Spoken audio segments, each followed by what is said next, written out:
अस्सलाम वालेकुम and welcome to hello Karachi और मैं हूं आपकी होस्ट डॉक्टर आफिया। हम जब भी दुआ करते हैं तो हम हमेशा सेहत और तंदुरुस्ती की दुआ करते हैं और अल्लाह करे सब लोग सेहत और तंदुरुस्त ही हों।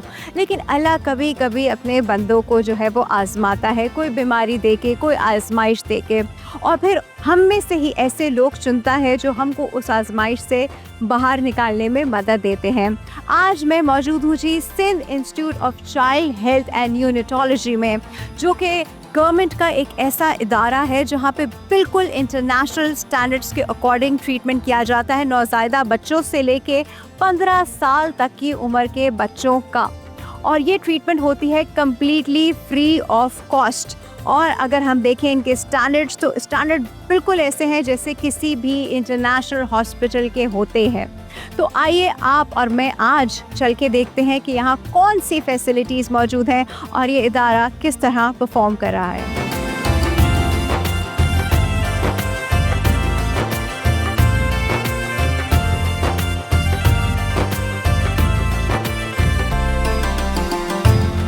वैसे तो इस हॉस्पिटल में तमाम सहूलियात मौजूद हैं, हर तरह की ओपीडी, हर तरह की फैसिलिटी यहाँ पर मौजूद है और उनका भरपूर ख्याल किया जाता है। B it a ventilator, B it a incubator, सारे डॉक्टर्स, हर तरह की थेरेपी यहाँ पर मौजूद है। तो आइए चल के उन फैसिलिटीज़ का आपको विजिट कराते हैं, यहाँ जो डॉक्टर्स हैं उनसे बात भी करते हैं और देखते हैं किस तरह ये सब अपनी ड्यूटी सर अंजाम दे रहे हैं।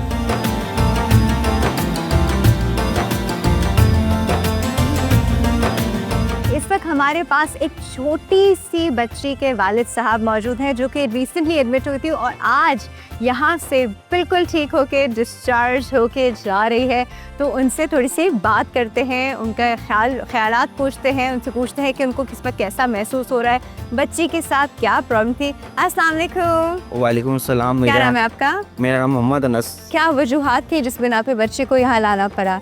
असल में ये कल जिना में ऑपरेशन हुआ था वाइफ का मेरे ना, वहाँ एडमिशन हुआ। थोड़ा ये बता रहे थे बच्ची को थोड़ी बहुत प्रॉब्लम हुई है, पैदा होने के टाइम में ना सांस की प्रॉब्लम हो रही थी लेने में। तो उसके बाद उन्होंने वहीं 1-2 घंटे 10 बजे तकरीबन ये बच्ची मेरी पैदा हुई थी, उन्होंने 2-3 घंटे वहीं एडमिट कर रहे थे। उन्होंने बोला हम अपनी दूसरे हॉस्पिटल में इनको रिचार्ज करेंगे, वो भी हमारा इदारा है ना। तो हम उसमें टेंशन में थे थोड़ा, कहीं हमें यहाँ वहाँ भागना नहीं पड़े। मगर इस इदारे को देख के माशाल्लाह कल से बहुत खुशी हो रही है, दिल से दुआएं निकल रही हैं। अल्लाह जो इनको सपोर्ट करता है इदारे को, उनको कामयाब करे। बच्ची माशाल्लाह बहुत अच्छी हो रही है और भी बच्चे यहाँ से रिचार्ज होके गए, मगर माशाल्लाह हमारी बच्ची बहुत बेहतर हो गई है। जब इस तरह का कोई केस होता है खुदा न खास्ता किसी फैमिली में, तो वालिदैन को वैसे तो परेशानी ऑब्वियसली बच्चे की होती ही है, लेकिन साथ में ये भी होता है कि अगर बच्चे को वेंटिलेटर पे डालना पड़ा या बच्चे को इंक्यूबेटर में रखना पड़ा तो खर्चा बहुत होता है। तो आपको ऐसी कोई परेशानी? असल में जब ये कल मैंने वहाँ भी रिक्वेस्ट करी, जब बच्चा पैदा हुआ था उन्होंने बोला आपका बच्चा हमें ना बच्चा वार्ड में भेजेंगे। अब वहाँ पर अब हमें टेंशन हो रही थी, अभी पैसे इतना अफोर्ड कर नहीं पा रहे, थोड़ी नौकरी की प्रॉब्लम हो गई थी, तो इस टेंशन में थे कि अब क्या होगा। मगर अल्लाह का शुक्र है इस इदारे ने ना हमारा 1 रुपया खर्च हुआ, बस बच्चे को भी यहाँ लेके आया, वो भी फ्री में आया बच्चा एक तरीके से, कोई पैसा पाई नहीं है, नहीं लगा, सब कुछ फ्री है माशाल्लाह, ट्रीटमेंट फ्री हुई, सब फ्री है, कोई टेंशन नहीं है। चले हमारी दुआ है कि अल्लाह बच्ची के नसीब भी अच्छे करे और इसके नसीब से जो वालिदैन के नसीब भी बच्चों के नसीब के साथ ही जुड़े होते हैं। तो आप लोग खुश रहें और बहुत सेहतमंद बच्ची हो, बहुत ब्राइट फ्यूचर, बहुत अच्छे नसीबों वाली बच्ची। आमीन।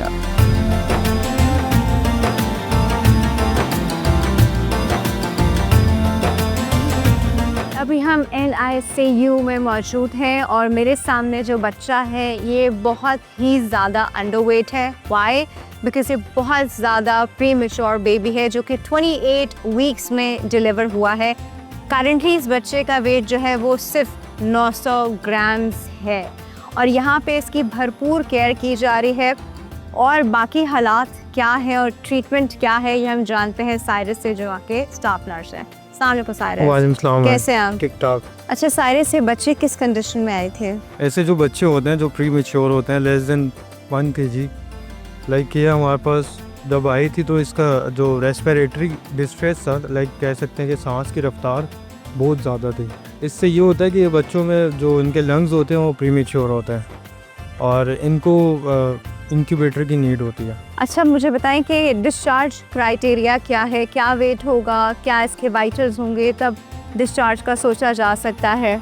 इसका वेट तो सबसे पहले हम डिपेंडेंट करते हैं कि वेट 1.2 जब तक इसका वेट नहीं होगा तब तक हम इसको डिस्चार्ज नहीं करेंगे। और अभी जो इसमें इन्फेक्शन और सेप्सिस के चांसेस हैं उसका क्या उसमें ये होता है कि इन्फेक्शन जो है इसके बहुत जल्दी जनरेट हो जाता है, तो हम इन्फेक्शन से बचाव के लिए भी इसको मिनिमम हैंडलिंग देते हैं, और स्टाफ जो होता है वो hand sanitize proper hand hygiene करता है। ये बच्ची जो है ये 900 ग्राम की है, बहुत कम वेट है। क्या इससे कम वेट भी यहाँ पे आया है कभी? जी बिल्कुल, इससे कम भी आया है, हमारे पास 500 ग्राम का भी बेबी आया है। 500 ग्राम का जी, जी, बेबी जो सर्वाइव होके गया है। सर्वाइव होके गया? जी बिल्कुल ऐसा ही है। जबरदस्त। 3 महीने तक वो यहाँ पर मतलब NICU में था, और उसके बाद उसने बहुत मतलब यहाँ के स्टाफ ने भी बहुत उसके साथ केयर किया है, और बच्चे की भी फाइट ज़्यादा थी। अच्छा, ये जब बच्ची आई थी और अब इसके वाइटल्स किस सिचुएशन में हैं? जब ये बच्ची आई थी तब इसका जो टेम्परेचर था वो कम था, हाइपोथर्मिक क्या? हाइपोथर्मिक था, क्योंकि ये बच्चों में टेम्परेचर जो होता है अमूमन मेंटेन नहीं कर पाते, तो इसलिए इसका अभी तो फ़िलहाल टेम्परेचर मेंटेन है, अच्छा टेम्परेचर है। और दूसरा ये है कि अभी इसको डबल ऑक्सीजन पे लिया गया। बहुत शुक्रिया साहिर, Thank you, thank बहुत you, ma'am. शुक्रिया।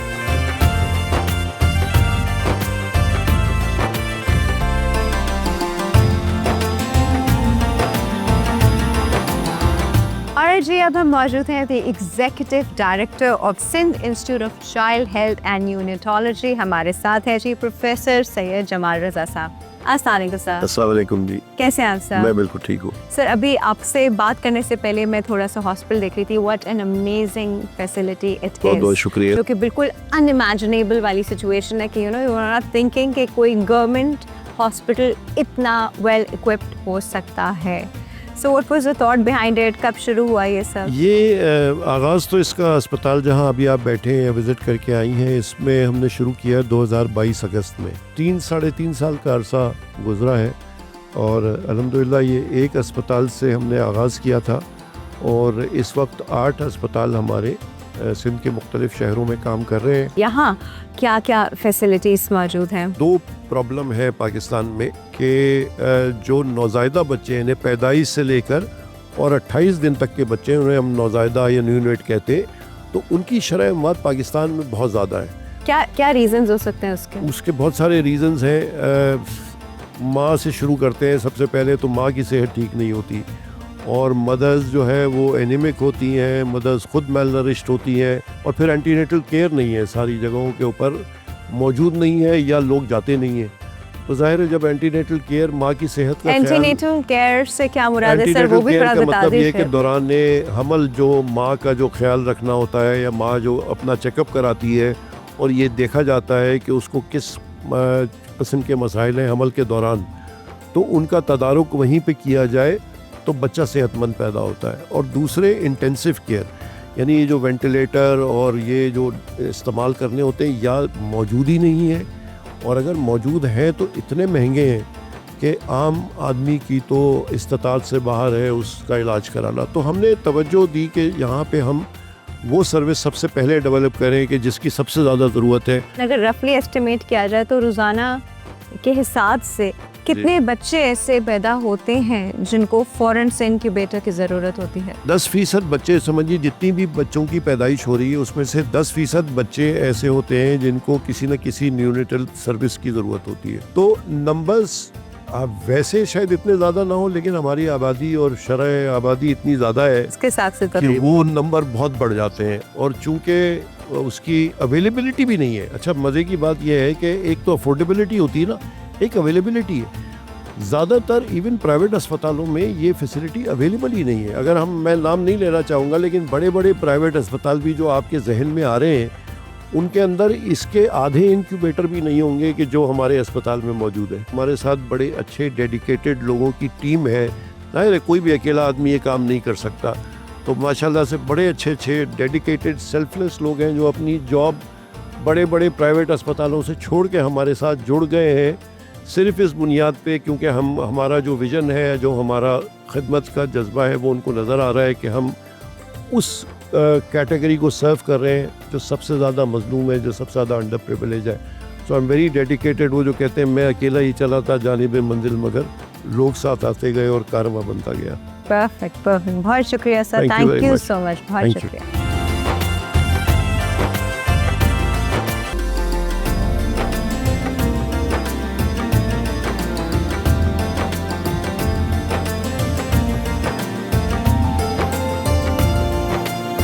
ऑलराइट एवरीबॉडी, इस वक्त हम मौजूद हैं PICU में, यानी पीडियाट्रिक ICU। और पीडियाट्रिक ICU में वो केसेस होते हैं जो बच्चे होते हैं, उनके केसेस थोड़े से इंटेंस होते हैं और उनको यहाँ पे बड़ा क्रिटिकली ट्रीट किया जाता है।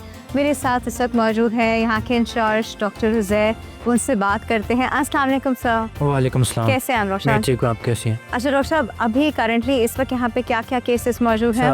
करंटली जो है ना, इस रूम में हमारे पास 7 बेड्स हैं और उस पे उन 7 बेड्स में से 4 बेड्स का हमारे पास जो पेशेंट्स हैं जो वेंटिलेटर पे हैं करंटली। कुछ क्रिटिकल हैं, कुछ थोड़ा स्टैटिक चल रहे हैं। आई कैन गिव एग्जांपल कि जो हमारे पास सामने जो पेशेंट है, शी इज़ 5 years old और ये पोस्ट मीजल्स नमोनिया, मतलब खसरे के बाद इसको नमोनिया डेवलप हुआ था। And today is When you mean to say measles के बाद जी, निमोनिया measles के डेवलप बाद। हुआ, क्योंकि measles की कॉम्प्लिकेशन है कि अगर वो सही मतलब अपन निमोनिया हो सकता है। करंटली इसका 8th डे ऑफ एडमिशन है, 8 दिन से हमारे पास है। वी आर ट्राइंग कि हम इसको वेंट से वीन ऑफ कर सकें। Till now she is coping with it, लेकिन अभी तक ये वेंट पे ही है। ऑब्वियसली वी आर ट्राइंग कि जितना बेहतर कंडीशन हो सके इसके लंग्स की, उसके बाद हम इसको एक्सुबेट करें। PICU में कौन सी एज के बच्चे होते हैं? PICU में हम नॉर्मली 1 month से लेके 15 years ऑफ एज के सारे पेशेंट्स को अकोमोडेट करते हैं। वैसे तो ये तो अल्लाह के हाथ में है, लेकिन बिल्कुल। अगर हम ये देखें तो सक्सेस रेट क्या होता है? सक्सेस रेट डिपेंड्स कि हमारे पास पेशेंट किस कंडीशन में आता है। ऑब्वियसली नीचे ER में ही अगर उसकी लेट प्रेजेंटेशन है, बिल्कुल क्लैप्स हालत में आता है, तो ऑब्वियसली उसका आउटकम जो है वो ख़राब रहता है। या फिर अगर एज वाइज उसका वेट बहुत कम है तो ही might not be able to cope with his disease. लेकिन अल्लाह का शुक्र, इस रूम में जैसे मैंने आपसे बात की तो हमारे पास 2 बच्चे ऐसे हैं जो कल हमने वेंट से हटाए हैं और अल्लाह का शुक्र अभी वो सुबह से फीड वगैरह ले रहे हैं एंड स्टेबल हैं। एक होता है एक बड़े इंसान, जिसका इंसान को होता है कि चलो वो एक सेल्फ सस्टेनिंग उसमें होता है। बच्चा जो होता है उसको बहुत ज़्यादा प्यार, मोहब्बत, अटेंशन की ज़रूरत होती है, और स्पेशली जब उतने क्रिटिकल पॉइंट पे आए हैं आपके पास। इसलिए हमारे हॉस्पिटल की एक अच्छी पॉलिसी ये भी है कि हम पेरेंट्स को always all the time bed side पे रखते हैं, ताकि उनको पता चले कि उनके बच्चे पे कितनी मेहनत हो रही है और उनके बच्चे के साथ क्या हो रहा है। अच्छा डॉक्टर साहब, thank you so much for your time and for the Most welcome. Explanation. But अगर आप इजाज़त दें तो क्या हम उन पेरेंट्स से बात कर सकते हैं जिनका बच्चा अभी भी वेंट से हटा है?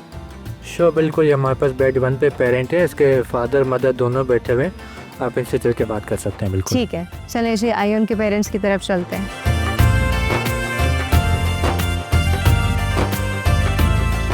अच्छा जी, अब हम उन मदर के पास मौजूद हैं जिनका बच्चा अभी अभी वेंटिलेटर से हटाया गया है। द बच्चा इज़ डूइंग माशाल्लाह रियली वेल। लेकिन सिचुएशन क्या थी, किस वजह से बच्चा आया था, क्या हुआ था, ये हम उनकी मदर से ही जानते हैं। अस्सलाम वालेकुम। वालेकुम सलाम। क्या नाम है आपका? निमरा। निमरा, मुझे बताइए, ये आपका बेटा है? जी। क्या नाम है इसका? मोहम्मद दारिम। एज क्या है पहले मुझे बताइए। 11 मंथ। अच्छा, हुआ क्या था?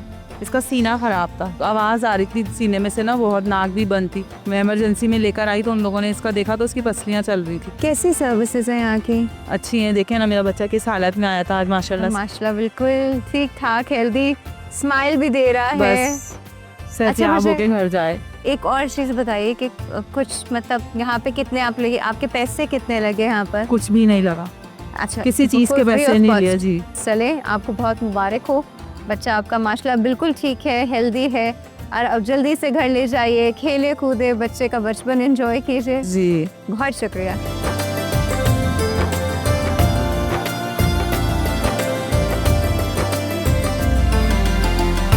अब हम रिहैबिलिटेशन वार्ड में मौजूद हैं, जहां पे आप देख रहे हैं कि बच्चे हर तरह की डिसेबिलिटी के साथ आते हैं।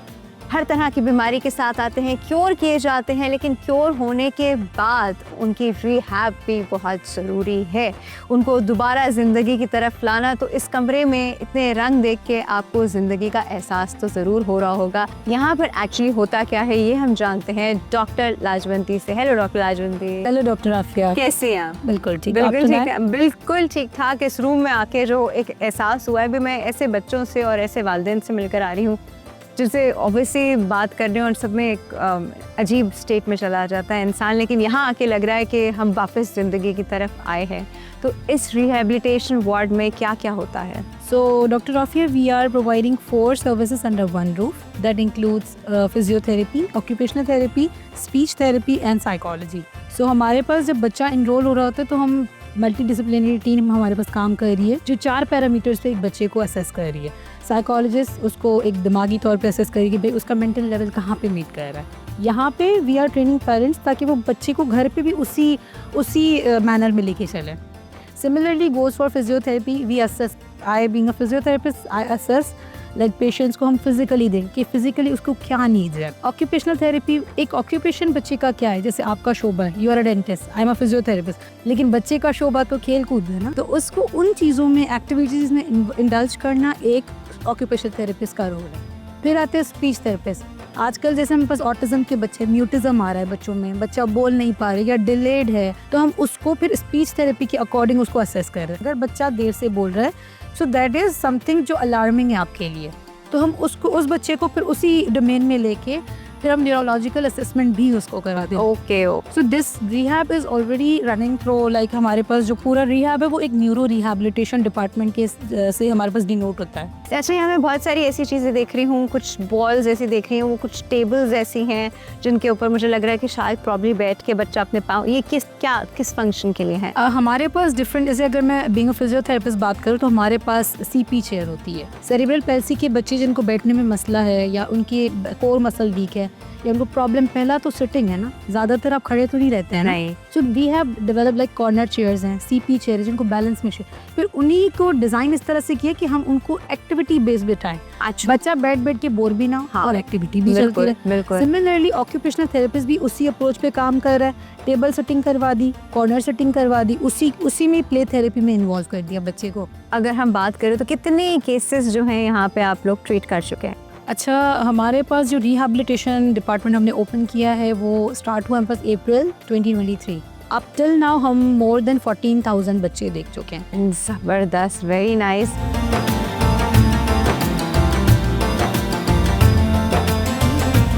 अच्छा जी, अब हम मौजूद हैं सेंट्रल लेबॉर्ट्री में और यहाँ पे वो टेस्ट किए जाते हैं जो हम किसी बहुत बड़ी लैब में सोच सकते हैं कि वहाँ पे होते होंगे, क्योंकि हर लैब में ये टेस्ट नहीं होते। 300+ टेस्ट होते हैं और मज़े की बात यह है कि कम्प्लीटली फ्री ऑफ कॉस्ट होते हैं। यहाँ के जो लैब टेक्नीशियन हैं वो हमारे साथ मौजूद हैं, इनसे बात करते हैं। अस्सलाम वालेकुम। वालेकुम सलाम। क्या नाम है आपका? मोहम्मद हारिस साहब। मोहम्मद हारिस। हारिस साहब, कौन कौन से टेस्ट यहाँ पर होते हैं? यहाँ पे तकरीबन सारे टेस्ट होते हैं, प्रोटीन से लेके स्पेशल टेस्ट जो बच्चों में ज़रूरी होते हैं डायग्नोस के हिसाब से, और CBC है, विटामिन D है जो ऑलमोस्ट दूसरी जगहों पे 2,500 तक टेस्ट होता है, वो यहाँ तक मौजूद है।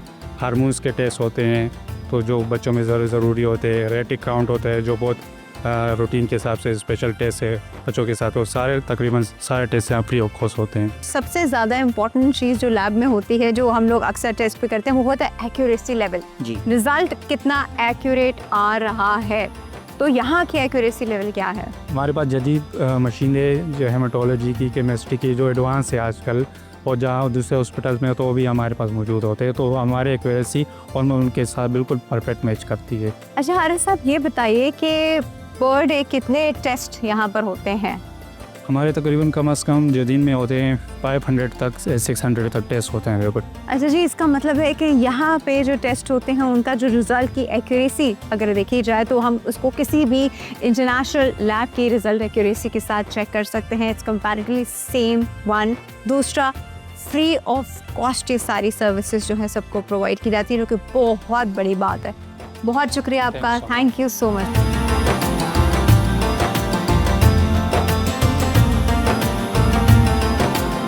अच्छा तो जी आज हमने आपको दिखाया Sindh institute of child health and neonatology, जो कि गवर्नमेंट ऑफ सिंध की जानिब से ना सिर्फ कराची की आवाम को बल्कि पूरे सिंध की आवाम को एक तोहफ़ा है। और यहाँ आपने देखा कि किस तरह बिल्कुल इंटरनेशनल स्टैंडर्ड्स के अकॉर्डिंग जो है बच्चों की ट्रीटमेंट हो रही है, चाहे वो बिल्कुल नौज़ायदा बच्चे हो या 15 साल तक की उम्र के बच्चे, उनकी ट्रीटमेंट हो रही है और कम्प्लीटली फ्री ऑफ कॉस्ट हो रही है। इस हॉस्पिटल को चलाने के लिए हुकूमत सिंध तो अपना भरपूर किरदार अदा कर ही रही है, लेकिन साथ साथ हमको भी अपना रोल प्ले करना चाहिए। अगर आप भी कोई अतियात या ज़कात या फितरात यहाँ पे देना चाहते हैं तो ज़रूर डोनेट कीजिए, बिकॉज़ यहाँ पे आपको डोनेट करते हुए एक जो है दिल का सुकून होगा कि वो किसी की जान बचाने में ही इस्तेमाल होंगे। This is it from our side. इंशाल्लाह नेक्स्ट एपिसोड में आप और मैं दोबारा बनेंगे। अपना ख्याल रखिएगा। अल्लाह हाफ़िज़।